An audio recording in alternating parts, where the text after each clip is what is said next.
तामाङको तामसालिङ अर्थात् जमिन खोसेको राजाले हो। तामाङको बोली अर्थात् भाषा मासेको राजाले हो।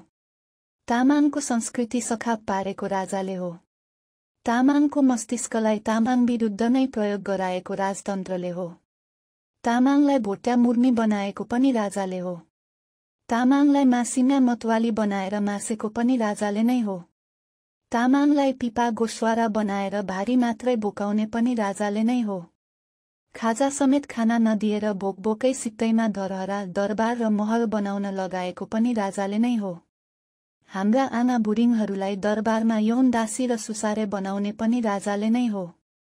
तिनै राजा महाराजा भनिनेहरूको शासनले गर्दा नै सिङ्गो नेपाली र यहाँका तामाङहरू पछाडि परेको हो। त्यसकारण तामाङलाई गरिबी र अशिक्षाको दुष्चक्रमा फसाएर राज्यसत्तामा सहभागी हुनै नदिने राजा र राजतन्त्र अब आवश्यक छैन। यसले हामीलाई झनै विभेद र उत्पीडन थोपर्नेछ। बरु अहिलेको भन्दा पनि अझ राम्रो व्यवस्थाको खोजी अब तामाङ जनताले गर्नै पर्दछ।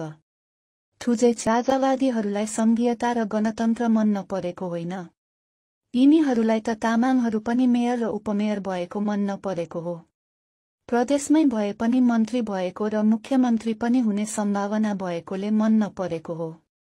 वडाध्यक्ष सदस्य तामाङ भएको मन नपरेको हो।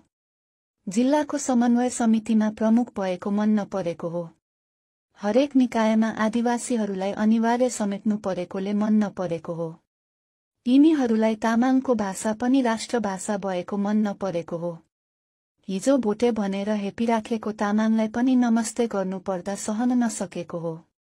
कुरा बुझौँ तामाङ जनताले। हो, तामाङ भएर पनि खासै केही हुन सकेको छैन, यो यथार्थ हो, तर यसको मतलब पहिला राम्रो थियो भन्ने कदापि होइन। बरु अहिलेको भन्दा पनि उत्कृष्ट र तामाङ जनताको साँचो अर्थमा मुक्ति हुने व्यवस्थाको खोजी गरौँ।